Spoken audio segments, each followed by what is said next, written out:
Hello, America. We are now just 2 months until what's probably the most consequential election in our lifetime, and the most consequential election for freedom the world has ever known. We are not the only ones that are experiencing such a pivotal moment.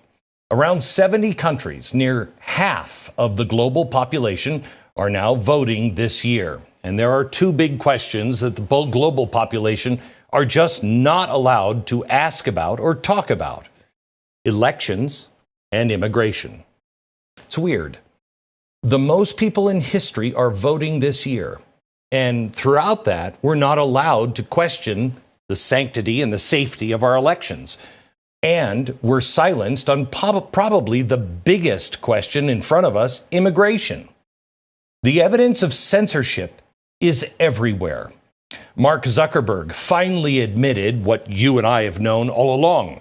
Facebook did censor us on behalf of the United States government.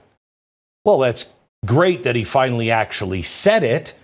But what about all those who lost livelihoods or our voices during the great thought purge by big tech? But it isn't just a problem here at home. You see, what I told you about a global government that is coming is here. This is a global operation. France has arrested the CEO of Telegram, charging him with 12 crimes. Telegram is one of the main apps that protesters use to coordinate their demonstrations. And governments, well, they don't like this, including apparently our own. Listen to this from an interview the CEO of Telegram gave to Tucker Carlson. The U.S. government should hire your engineer? That's my understanding. That's what he told me. To write code for them or to break into Telegram? They were curious to learn which open source libraries are integrated to the Telegram's app, on the client side, and they were trying to persuade him to use certain open source tools that he would then integrate into the Telegram's code that, in my understanding, would serve as backdoors. Would allow the U.S. government to spy on people who use Telegram? The U.S. government, or maybe any other government, because a backdoor is a backdoor regardless of who is using it. So allegedly, Western governments wanted to use Telegram to spy on us. And then, when that didn't work, they just arrested the guy in charge. You see this kind of crap now all over the world, especially in Brazil. They are hassling Elon Musk over X. They're threatening him with jail. And they're even seizing his assets from Starlink. What an awesome authoritarian move by Brazil. They get to shut down the voices of millions by shutting down X, and at the same time control the flow of information over the internet by manipulating Starlink. It's a win-win. The globalist regimes of the world need us to be silent. They need us to shut up. And over what exactly? In this record-breaking voting year, what are they most afraid of? Well, just take a look at the global news. This is video of waves of migrants a few months ago attempting to gain access into Europe through the Spanish Canary Islands. Then there's more from Italy. That's Italy. Here's wave after wave using the cover of fog to infiltrate Spain's enclave in Morocco. And it's the same thing here at home. Here's another wave of over 1,000 coming into the United States at the Texas-Mexico border. The strategy being deployed here is very simple. It's overwhelm and collapse. Why are all of these refugees suddenly coming into every Western country? It was first written about the collapse in great detail in the 1960s by two professors named Cloward and Piven. Quote, "It's an integral feature of the welfare system which, if challenged, would precipitate a profound financial and political crisis. The force for that challenge and the strategy we propose is a massive drive to recruit the poor onto the welfare rolls." In sum, the welfare system was seen as a vulnerability. Cloward and Piven proposed overwhelming that system towards collapse. Why do you think this is happening? Well, by the mid-1970s, the strategy forced New York City into bankruptcy. Gone. This is the driving force behind mass unchecked immigration, and a vast majority of the politicians in the Western world have no idea what's even happening. I think most progressives see primarily one thing: a new voting bloc. They want to win. They don't care about the damage to their own country because they've convinced themselves that Donald Trump is more dangerous than anything they could do. On next week's show, I'm going to show you what's currently happening in countries all over the world, and it should sober even the most drunk straight up. They're being dismantled and destroyed, country after country, and it is shocking, and you'll see it here next week. But there are other people in government and activists and NGOs that know exactly what they're doing. They want to tear everything down and then have it collapse into the hands of something entirely different that has been built, and it will settle in the ashes. They'll just sit back and wait for anyone that might stand in opposition. They arm themselves with accusations like racism, bigotry, and blah, blah, blah. After anti-immigration demonstrations erupted recently in the UK, a counter-protest movement began that called themselves Stand Up to Racism. Now, they've been known to publicly heckle people like Nigel Farage. They've even threatened to go after their own in the Labour Party should any of them step out of line. But Stand Up to Racism isn't about racism. It has ulterior motives. You see, that is the Socialist Workers' Party. You can cruise on over to their website and find everything from quotes by Vladimir Lenin, in-depth articles on introductions to Marxism. I saw this coming during the Arab Spring, and I told you that the Islamists would team up with the anarchists, the Marxists, the progressives, and that would cascade across Europe and then to the United States. Society would be brought to the brink of collapse, and just when you thought it couldn't get worse, the progressives would double down, and you'd see things like this. A Venezuelan migrant gang taking over an apartment complex recently in Aurora, Colorado. The mayor says they now have 3 complexes, and the government is now telling us, look out, it could be coming to a neighborhood near you. Illegal aliens now also are boarding school buses with little kids inside, trying to evade capture. And in the middle of all of this, California now is promising 0 down, 0 payment homes for illegals. As an American, you can't get this deal. As a veteran, you earned a VA loan, but veterans had to bleed for that reward. But now in California, all you have to do is break the law, sneak across our border, and you can get a free house. That doesn't make any sense unless what you really want to do is overwhelm and collapse the system. It worked in the New York City area in the 1970s. Now it is a strategy to collapse the Western world, the Western governments all over the world. Countries like Germany are using unchecked immigration now to enact stricter weapons laws on their law-abiding citizens. This all has a purpose. No one trusts their government anymore.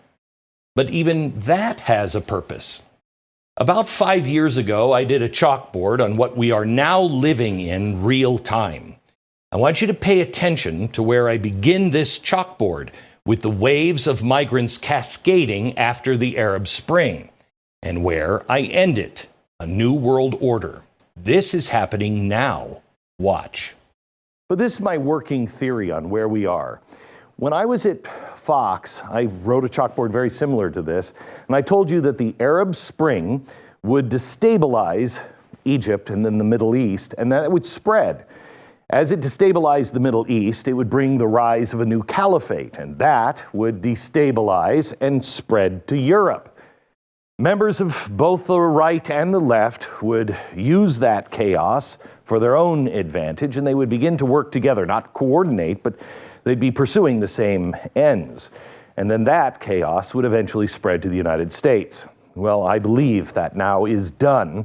The last one is still in process, the actual last two of the left and right working together and spreading here to America. But this is what's coming now, because that's old news. Polarization, and you know this, is bad, but it's going to get much, much worse. And that's going to cause street riots and chaos and more extremists to rise up.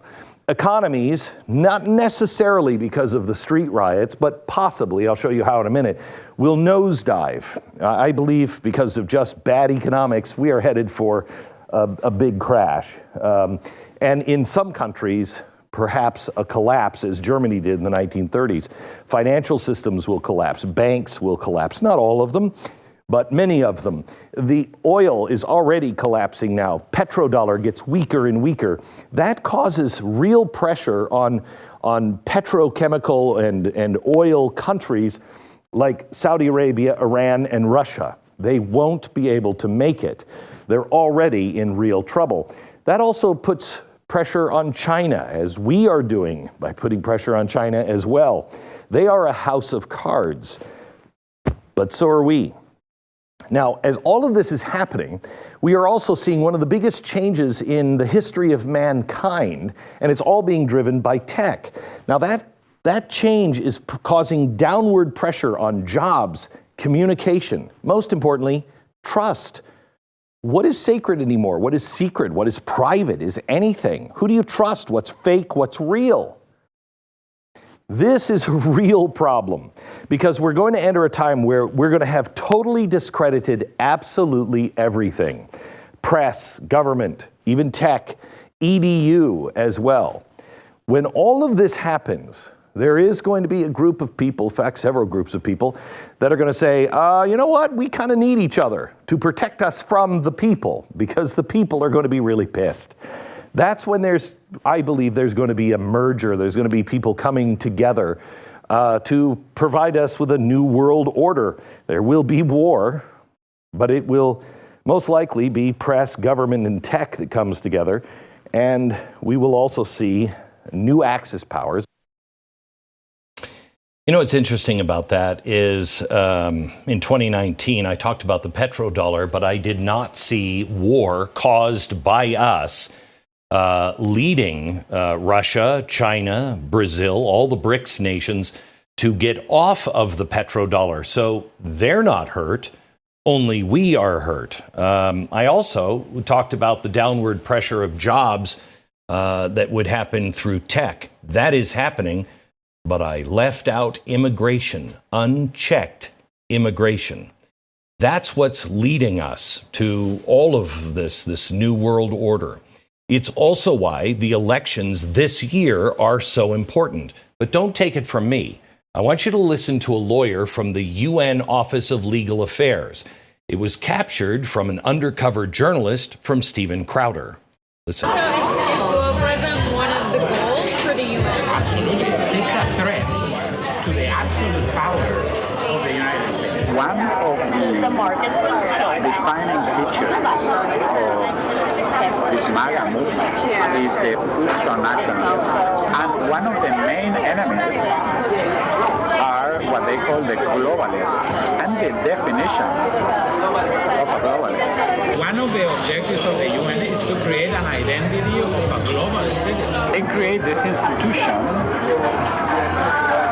which is the closest we've ever got to kind of like a world government. You know, the United Nations does not have its own army. Should it? Absolutely. I'm not sure the United Nations as an institution is going to survive a second term by Donald Trump.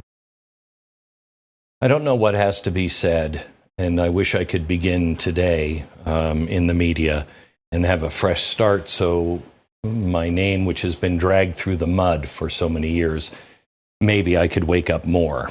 A global government is the end game, and it's all in play right now. This isn't coming, this is here. And people like Donald Trump stand directly in their way.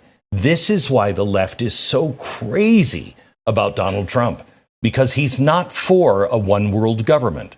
And this is why you're being silenced over things like immigration and elections. It's why progressives are all but declaring the United States Constitution as dangerous to their future plans for a utopian society. Oh, wait, they're all but. No, actually, they are calling the Constitution now dangerous. It is going to get much worse before it gets any better, and the election is 2 months away. Are we prepared for it? Well, we go there next.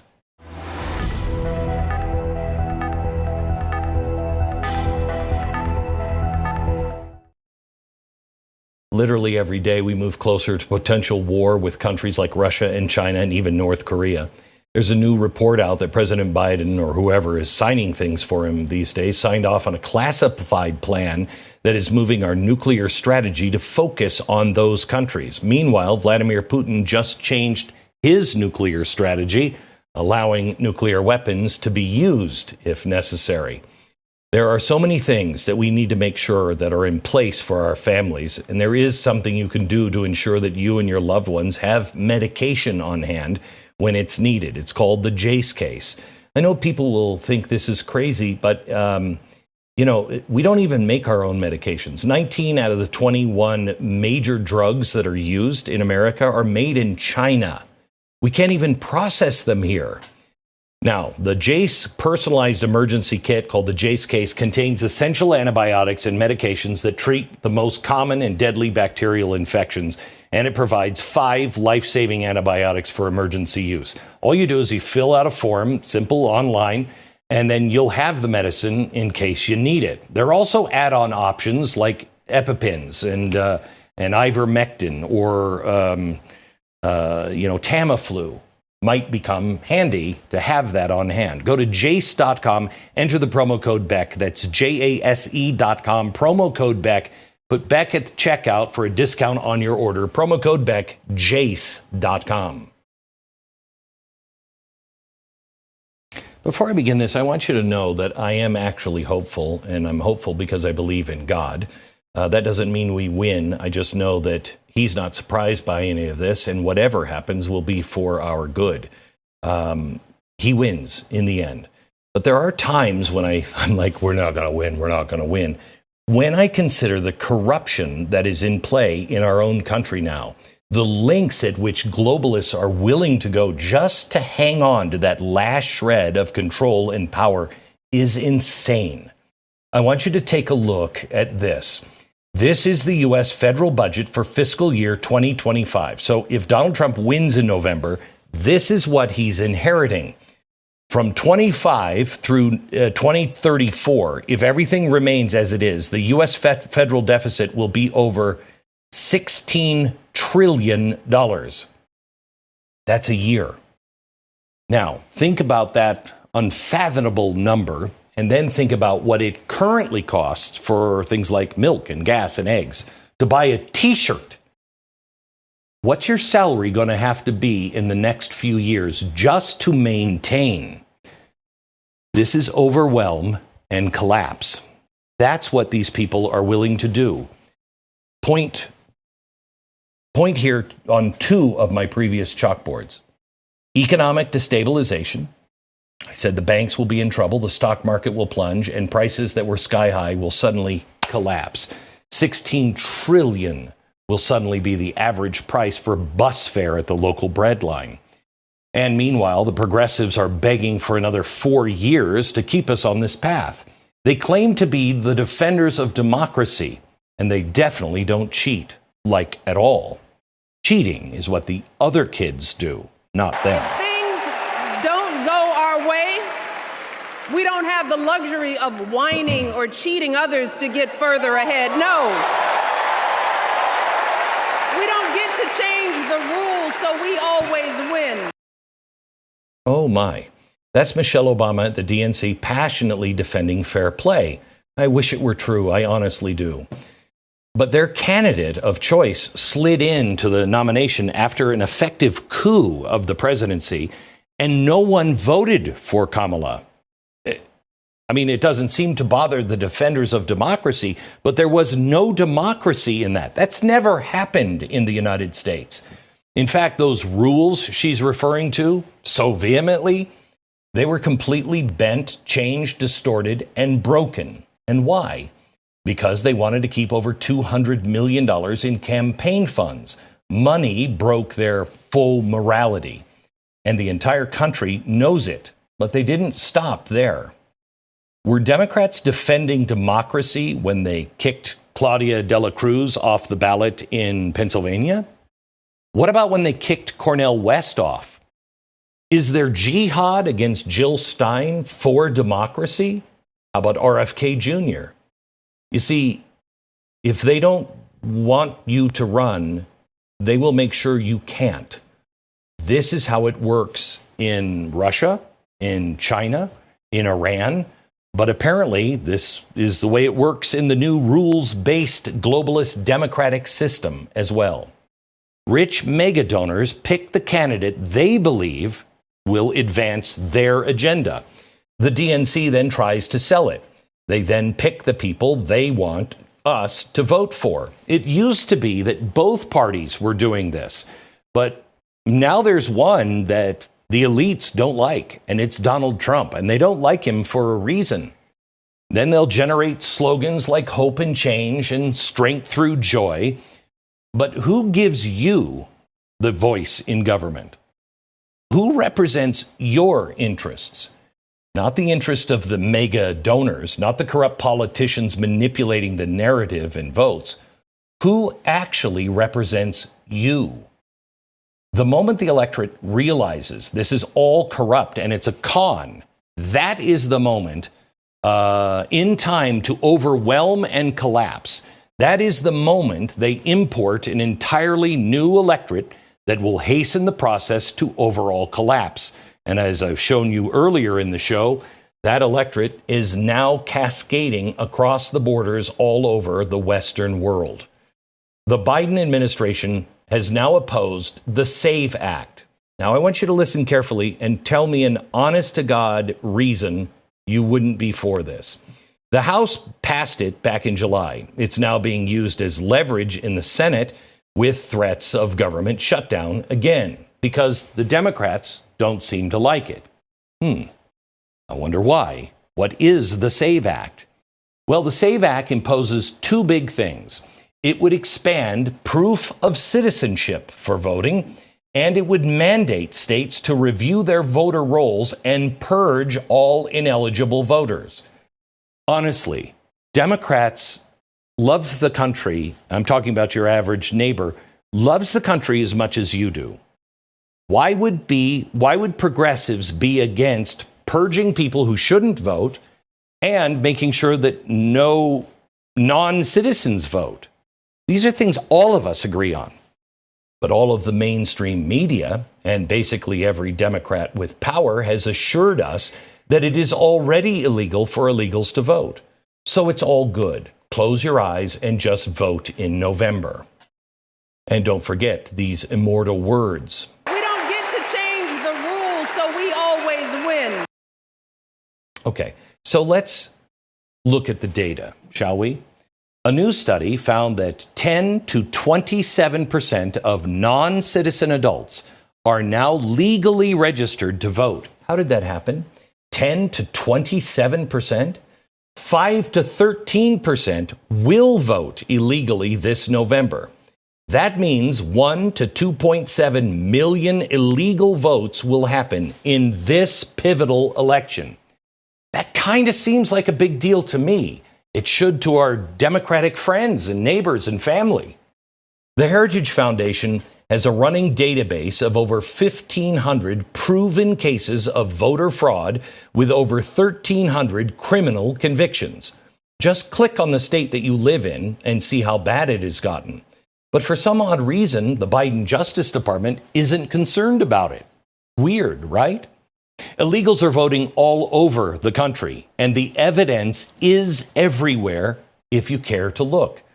It's happening in places like North Carolina, Pennsylvania, California, New Jersey, Chicago, Virginia, and that's just to name a few. By the way, speaking of Virginia, after hundreds of illegal voters were found on the voter rolls and the information was forwarded to the DOJ, the government did nothing. Want to guess who the DOJ official in charge was? Jack Smith, as in the same Jack Smith currently trying to throw Donald Trump in jail. But remember, guys, this is no big deal. They don't ever cheat. They don't change the rules to ensure they always win. So how is this happening? Well, the National Voter Registration Act of 1993 ordered every state to register voters at the Department of Motor Vehicles. This is also the same time other agencies like welfare offices, at least 46 states do this, and they don't require any proof of citizenship. The SAVE Act would help with this. But now you know why they're fighting it.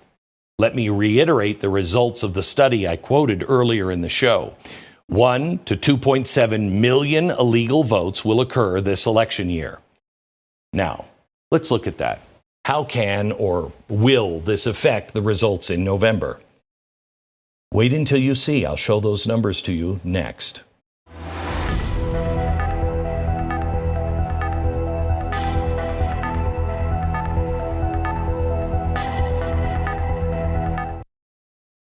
Are you one of the millions of Americans who deal with aches and pains on a regular basis? Are you one of those people?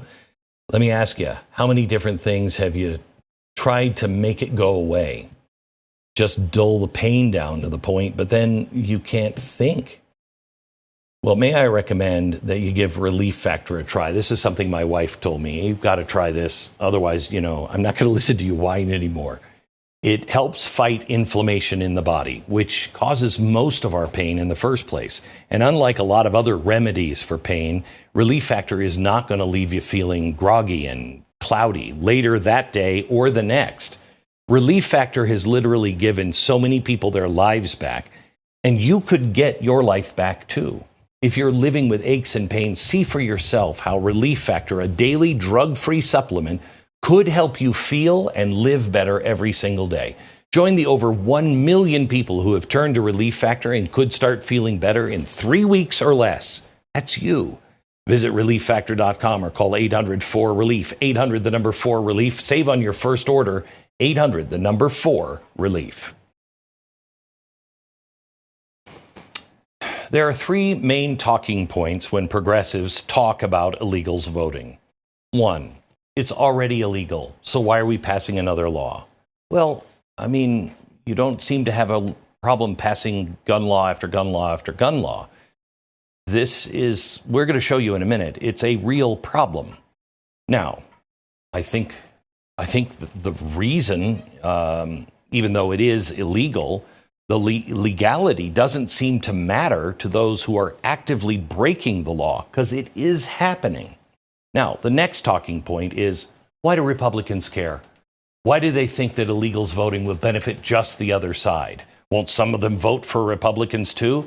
I don't want illegals, people who cannot vote legally here because they're not citizens, to vote. I don't care if it's for our side or your side or anybody's side. But again, let's go to the data. Across the board, immigrants vote overwhelmingly for Democrats. And it doesn't matter what state they're in. The vast majority of migrants are coming up from South America, and the entire South American region is undergoing a current left-wing experiment, voting for far-left candidates all across the board. 92% of the population of South America wants the radical left, and they're pouring over our borders in record numbers. And as the data shows, they're not changing their voting habits. They don't just want the left, they want the radical left. The third main talking point on illegals is that, it's not happening in great numbers. It's minuscule and it doesn't matter.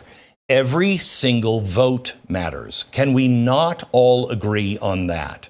Can we not ensure that the vote is safe? Well, it doesn't matter. It does, even if there's one. But let's look at the data here. The state of Texas just did an audit of their voter rolls and had to remove over 1 million ineligible voters. Remember, this is what the SAFE Act would mandate, but the left is currently trying to stop it. Out of the 6,500 non-citizens removed from the voter rolls, nearly 1,930 had prior voting history. They're not citizens. Now, this backs up the data from the studies I talked about earlier in the show. Illegals are voting, but do the numbers really even matter? The mainstream media is in agreement that these 7 states will swing the election in November. They're Arizona, Georgia, Michigan, Nevada, North Carolina, Pennsylvania, and Wisconsin. So let's go through each one and keep in mind what Texas just found. Also, the fact that by election day, it will be projected that we will have 8 million migrants living in the United States. Some say it's closer to 20 million. In 2020, over 11,600 no proof of citizenship required federal ballots were cast in Arizona during the 2020 election. Arizona currently has 273,000 illegals living in the state that we know of. Joe Biden won Arizona in 2020 by 10,457 votes. Looks kind of significant in Arizona. But let's go to Georgia. Stacey Abrams infamously said the blue wave would include undocumented immigrants. That's a quote. Georgia currently has 339,000 illegals. Biden won Georgia in 2020 by 12,000 votes. Michigan has 91,000 illegals. Biden won that state by 188 votes. Nevada has 168,000 illegals. Biden won in 2020 by 33,596. North Carolina, almost 300,000 illegals, 296,000. Trump won in 2020 by 74,481. Pennsylvania, another 153,000 illegals. Biden won in 2020 by 80,555. And Wisconsin. Wisconsin has 70,000 illegals. Biden won in 2020 by 20,682. These are the numbers that are being sold to all of us as insignificant and not enough to make a difference. Arizona and Georgia were won in 2020 by right around 10,000 votes, and they have the most illegals beside North Carolina of all of the swing states. Why won't the Democrats, it was passed in the House, why won't the Democrats pass the SAFE Act in the Senate? Why? Because they know these numbers matter. No matter what they say, just pass the act. If you really believe in every citizen's vote counts, then why would you want anyone to water it down with non-citizen illegal votes? This election is going to be very similar to 2020. It's like football. It's a game of inches, and progressives are importing an electorate by feet, yards, and miles. This is why they're opposing the SAVE Act. It's also why the DOJ has ignored the cases in the past. It's also why the mainstream media is gaslighting the entire country on its significance. This is a power play, and the entire Western world is under the same assault. You've got to call your congressman, you have to call your senator, you have to call the White House. Pass the SAVE Act. They are holding it. The Republicans are threatening to hold the budget up because, they need another budget resolution, because we can't do it the way we're supposed to do it. So we have to keep passing these emergency budget resolutions. This will fund all of Social Security, all of the military, everything that is important. But it's not going to fund everything. And that's the part they're holding back and say, you're going to shut the government down, or you're going to pass the SAVE Act in this budget. They're willing to shut the government down over this. Why, if it's so meaningless, if it's already been covered, would you just shut the government down to oppose it? They have imported a new, sympathetic, and aligned electorate. Then they vote. They vote their way. towards the overwhelming and total collapse of the economic and social structure. This is happening. So what do we do to stop it? I'll tell you next.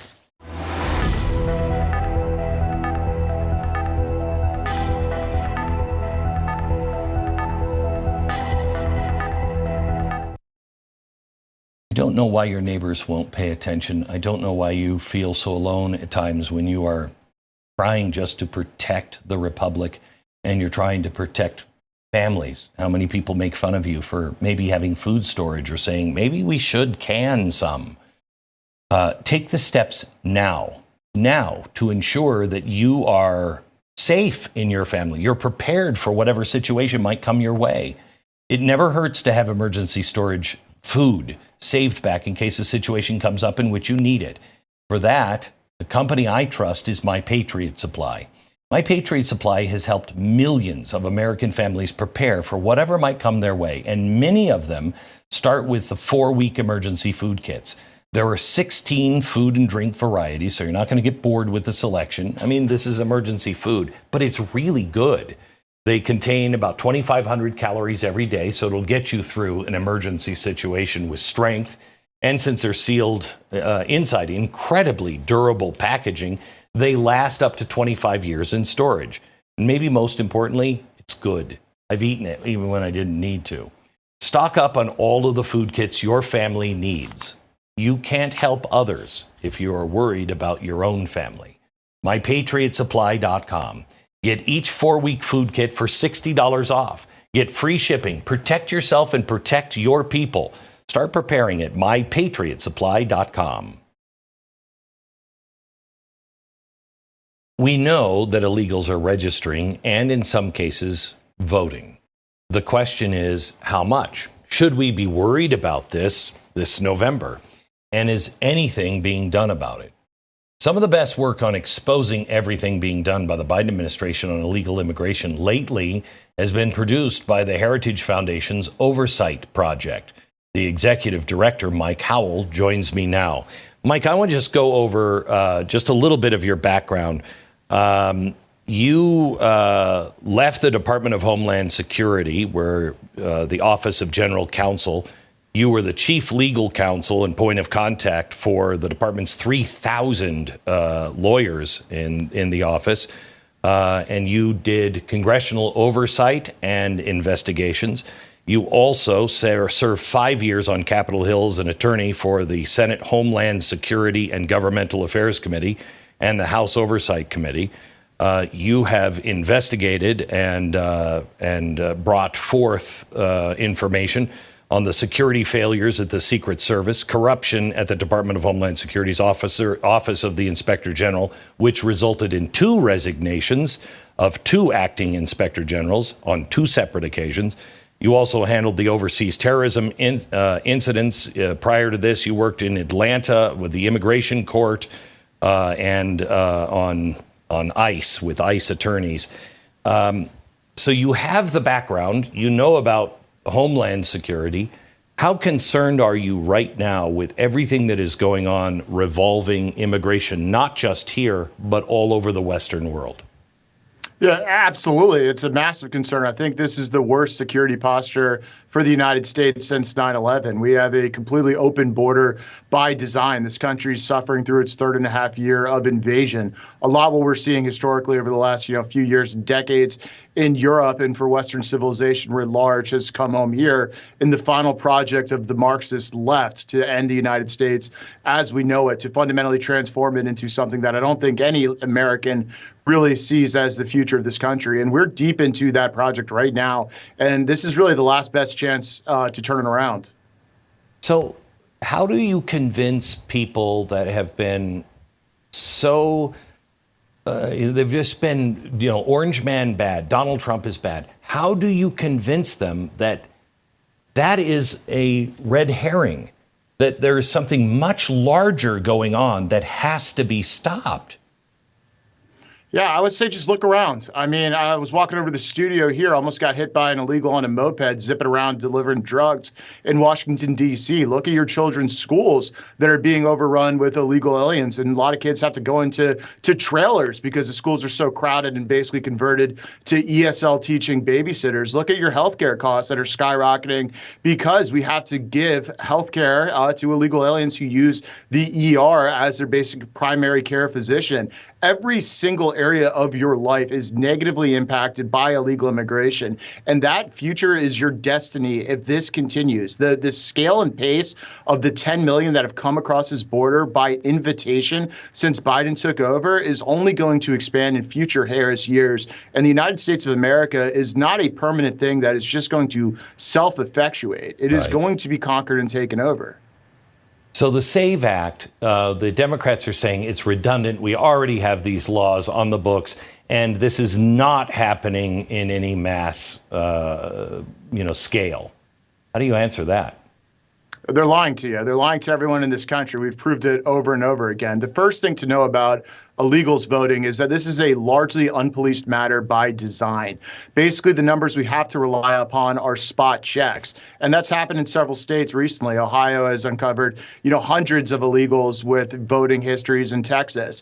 But there aren't these perfect databases that exist that just tell you every single illegal alien. This is a criminal, pattern where people come over with false names. They go through shelters and, are able to get false documents, which we've proven nonprofits giving out fake residency documents. And so it is not something that by its design we can just put a number on.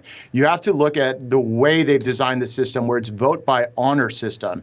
An illegal alien or non-citizen can go to the DMV and get a license, and they have to check a box to admit that they're an illegal alien, or else they'll be registered to vote. And so no state besides really Texas has full-time election prosecutors to even police that. That's what the SAVE Act would really do, is force citizenship proof and force auditing these voter rolls. Just, 10 million illegals pouring across the country. You do the math. Last election came down to 40,000 votes in the swing states, if you believe those numbers, which I do not. California just passed a law, did they not, making it illegal to ask for citizenship proof at any voting place, correct? Right. That's absolutely correct. And this is what the White House wants to do, too. We got documents out of a secret White House meeting with all of the groups that they brought in at the beginning of the administration to basically turn the federal government into Biden and Harris's get out the vote political operation. One of those groups, representing the Mexican American Legal Defense and Educational Fund, basically was making the case to the White House that we need to register non-citizens, and then we also need to trust people to act within the bounds of the law. That's just complete insanity, but that's basically the party line position now, is get as many people out there registered as possible with these, registration forms, these lax rules at the DMVs, and trust that people operate within the bounds of an unpoliced area of the law. And that's what the SAVE Act would fix. So the Oversight Project found flyers at a border encampment that actually is encouraging migrants to vote. Is there any follow-up on this? There's been quite a bit. I mean, the entire billion-dollar legacy media industry in this country came after us, to include the New York Times, National Public Radio, et cetera, trying to discredit what we put out there, and they couldn't lay a finger on it. And so it stood the test of all scrutiny. At this specific area, those camps have since been shut down. I have intelligence that some of the associated individuals at other nonprofits had to change their behaviors and tactics after the exposures. And so we did slow down the effort, at least in a very small region, for a while. But this is proceeding at scale throughout the entire country. In fact, the reason why our team, came across this in Mexico is because when they were in New York City at a shelter called La Jornada, that was, quote unquote, a charity for illegal aliens, they caught them providing false residency documents to illegal aliens for $10. And while there, the illegal aliens spoke about the flyers that they saw in Mexico. And so we've basically just been following this pattern of criminal activity, frankly, not only around the country, but down into Mexico. We've been to Georgia. We've been to North Carolina. The team's been elsewhere, just doing these spot checks, speaking to non-citizens and asking them if they're registered to vote. And the rate of affirmative responses is through the roof and should terrify every American who wants the destiny of this country to be controlled by Americans. I've only got about 2.5 minutes left for this answer. But there was an executive order from Biden, one of the first ones he signed in, which was government-wide to get everybody in the administration signing up new voters. I read a disturbing story about doctors and how they are, even psychiatrists, are encouraging their patients, even in mental institutions, to get registered to vote. I don't know if you saw that, but can you add anything to that? That is horrifying. It's absolutely horrifying. It's predatory by its very nature. One of the things I picked up early on with this executive order is when you look at the 2020 election and the advantages that COVID gave for rigging the election, it was that people were confined to spaces open to change behaviors for the voting system.